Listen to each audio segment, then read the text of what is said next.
আজকের দিনই বৈঠকে সংক্ষিপ্ত সময়ে বক্তব্যের বিষয় সলাত, নামাজ। সলাত সম্পর্কে এক গুরুত্বপূর্ণ সংক্ষিপ্ত তথ্যবহল বিবরণের চেষ্টা করব ইনশাল্লাহুল আজিজ। ইবাদতের জগতে সবচেয়ে গুরুত্বপূর্ণ জরুরি ইবাদত হলো সলাত। মানুষের জীবনে এর চেয়ে কোনো জরুরি কাজ আছে তা শরীয়তে প্রমাণ হয় না। মানুষের জীবনে সবচেয়ে জরুরি কাজ সলাত আদায় করা। যদিও সলাত নির্ভর করে হালাল রুজির ওপরে।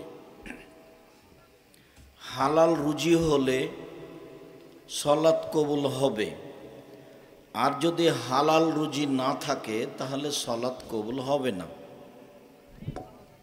আর সলাতের ব্যাপারে আল্লাহর নবী বললেন যে আউয়াল মা ইসআলু বিহিল আবদু ইয়াউমাল কিয়ামাহ সলাত। বিচারের মাঠে মানুষকে প্রথম যেটা জিজ্ঞাসা করা হবে সেটা হলো সলাত। মানে বিচার হবে মানুষের। দুনিয়াবি বিচারই শেষ নয়, তবে জালেমের বিচার হবে দুইবার। একবার ইহকালেই হবে, আর একবার পরকালে হবে। জালেম যত বড়ই হোক। আবু মালিক আশআরী রাদিয়াল্লাহু তাআলা আনহু বলেন, আল্লাহর নবী বলেছেন, ইন্নাল্লাহা ইউমলি লিযালিম। জালেমকে আল্লাহ জুলুম করার সুযোগ দেন, তো জুলুম করতে থাকে হাত্তা ইযা আখাযাতহু লাম ইউফলিতহু। যখন আল্লাহ ধরেন তখন আর ছাড় দেন না। পৃথিবীতে কেউ কোনোদিন কোনো জনপদে জুলুম করে টিকতে পারেনি। পৃথিবীর ইতিহাসে নূহ আলাইহিস সালামের সম্প্রদায় প্রথম জুলুম অত্যাচার করে। তো নূহ আলাইহিস সালাম শেষ পর্যন্ত বললেন, আল্লাহ আমার এই সম্প্রদায়কে ধ্বংস করে দাও, আর একটা পরিবারও রাখো না। তো আল্লাহ বললেন, ঠিক আছে, তাই হলো। তো গজব হিসাবে আসলো আকাশ থেকে বৃষ্টি আর নিচে থেকে পানি। তো দুটাই পানি, সব সয়লাভ হয়ে গেল। পরিস্থিতির এক পর্যায়ে নূহ আলাইহিস সালাম জনগণকে বললেন, ইরকাবু ফিহা বিসমিল্লাহি মাজরিহা ওয়া মুরসাহা ইন্না রাব্বি লাগফুরুর রহিম। তোমরা এই নৌকায় উঠো। এই নৌকার চলা এবং থেমে যাওয়া আমার প্রতিপালক ক্ষমাশীলের নামে। তিনি বড় ক্ষমাশীল, তিনি বড় দয়াশীল। এই দুয়াই পড়তে হবে নৌকায় উঠলে। ঘটনা আসলে তা প্রমাণ হয় না। সুবহানাল্লাযী সাখখারা লানা হাযা ওয়া মা কুন্না লাহু মুকরিনিন ওয়া ইন্না ইলা রাব্বিনা লামুনকালিবুন। এটাই বেশি গ্রহণীয় হয়। তো নূহ আলাইহিস সালাম ছেলেকে বললেন যে ইরকাব মা'আনা ওয়া লা তাকুন মা'আল কাফিরিন। ও আমার সন্তান, তুমি আমাদের সাথে নৌকায় উঠো। তুমি আজকে এই বিপদ থেকে রক্ষা পাবা না, কাফেরদের সাথে যায় না। ছেলে বলল, সাবি ইয়াসমুনি ইলাল জাবাল। আব্বা আমাকে এই পাহাড় বাঁচিয়ে নিবে। এত উঁচা পাহাড় কি আর ডুবে যাবে? তো নূহ আলাইহিস সালাম বললেন, লা সিমাল ইয়াউমা মিন আমরিল্লাহ।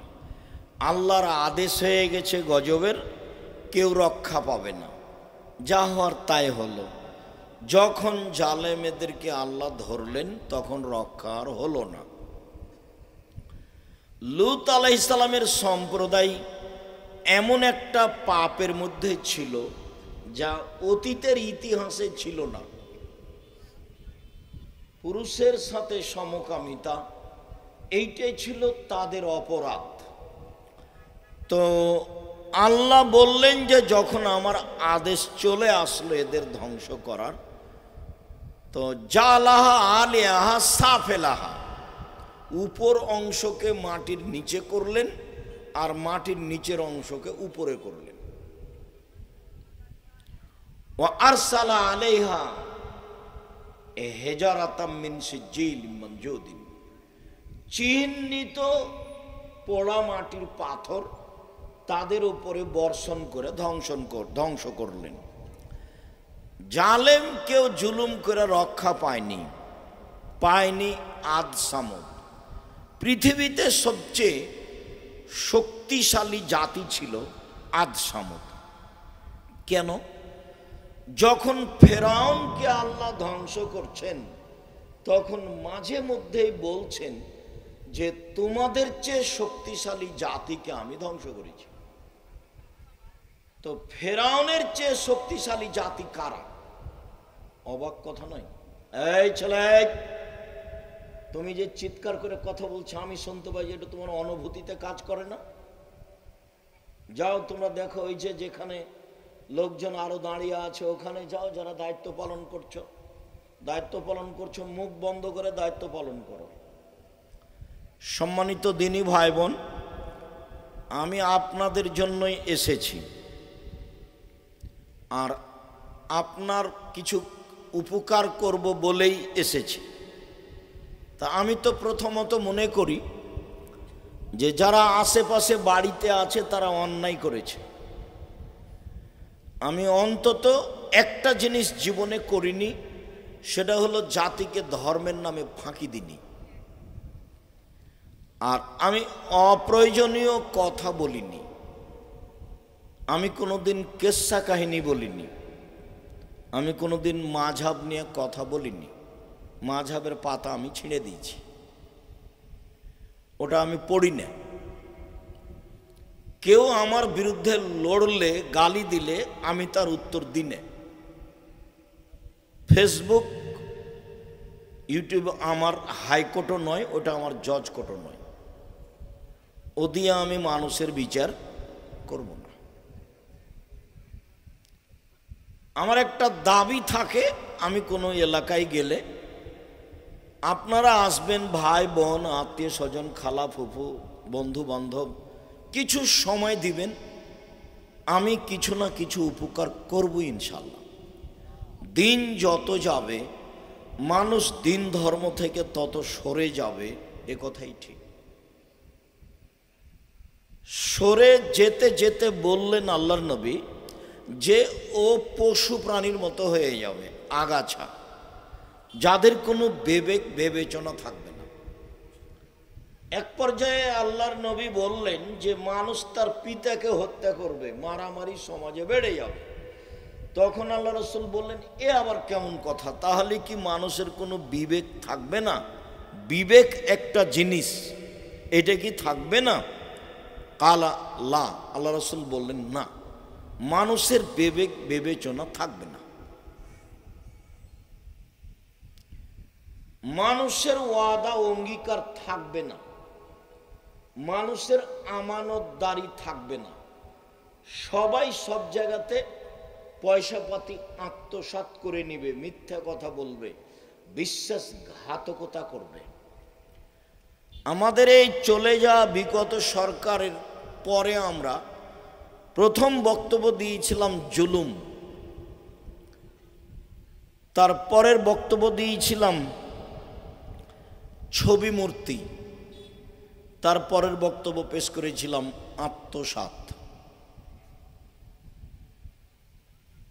দেশের উন্নয়নের নামে কোটি কোটি টাকা বেহিসাব নিয়েছে মানুষ, যার যেভাবে সুবিধা হলো সে সেভাবে আত্মসাৎ করে নিল। কেউ কোনোদিন বিবেচনা করলো না যে এইটা কত বড় অপরাধ। জুবাইর ইবনে আদি ইবনে উমাইরা রাদিয়াল্লাহু তাআলা আনহু বলেন, আল্লাহর নবী বলছেন, মান ইস্তামালনাহু মিনকুম আলা আমালিন, পৃথিবীর মানুষ আমি তোমাদের যাকে যে দায়িত্ব দিব, ফাকাতামনা ফিহা মিখিয়াতান, কেউ যদি দায়িত্বে সোঁচ বুঝেন আপনারা, সুই পরিমাণ মানে একেবারেই কম। সুইতে আসলে কোনো কথা নয়, সোঁচ তো আসলে কোনো কথা নয়। এই কথার অর্থ হলো এই যে কম থেকে কম, বেশি তো আছে, কম থেকে কম কেউ যদি আত্মসাৎ করে, বিশ্বাসঘাতকতা করে, গাদ্দারি করে, তাহলে ওই জিনিসটাও বিচারের মাঠে নিয়ে উপস্থিত হবে। তাহলে এদের কাঁধে থাকবে কাপড়, এদের কাঁধে থাকবে টাকা, এদের কাঁধে থাকবে টিন, এদের কাঁধে থাকবে গম, এদের কাঁধে থাকবে জমি, এইভাবে নিয়ে উপস্থিত হবে বিচারের মাঠে। বিচার হবেই। তো এইগুলো নিয়ে যদি একদিন হাঁটতে বলা হয় তাহলে সময় 50,000 বছর, আর যদি 3 দিন হাঁটতে বলা হয় তো সময় 1.5 লক্ষ বছর। ও তো জানে না যে আত্মসাৎ কি জিনিস, বিশ্বাসঘাতকতা কি জিনিস। আল্লাহ নবী বলছেন, এমন যুগ চলে আসবে যে সমাজের সবাই হবে আত্মসাৎকারী, বিশ্বাসঘাতক, আগাছা। তখন তোমাদের কি হবে? তখন যুগের কি হবে?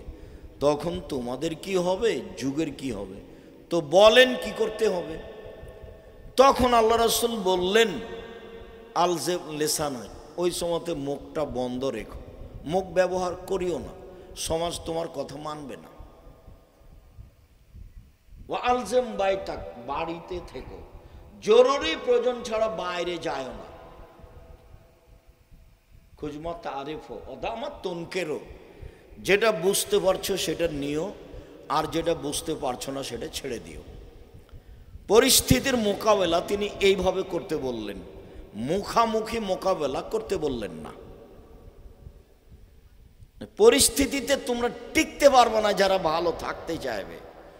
যুগ যত যাবে পরিবেশ পরিস্থিতি তত খারাপ হবে। জালেমের বিচার 2 বার হবে, একবার ইহকালে, একবার পরকালে। তো আদ সামুদ মনে করলো যে আকাশে বৃষ্টি এসেছে, উঠেছে, আমাদের জন্য বৃষ্টি হবে। আসলে তা বৃষ্টি ছিল না, তা ছিল ফেরেশতাদের নিয়ন্ত্রণ ছাড়াই আল্লাহর আদেশে বিকট শব্দে অতীব ঠান্ডা ঝঞ্ঝা বায়ু, ঝড় বাতাস, তার ছিল শব্দ বিকট, তা ছিল অতীব ঠান্ডা। তা ফেরেশতাদের আয়াত্তে ছিল না, আল্লাহর আদেশে ছিল। 7 রাত 8 দিন একটানা চলতে থেকেছে। এরা হলো আদ সামুদ। এরা ফেরাউনের সম্প্রদায়ের চেয়ে অনেক বেশি শক্তিশালী।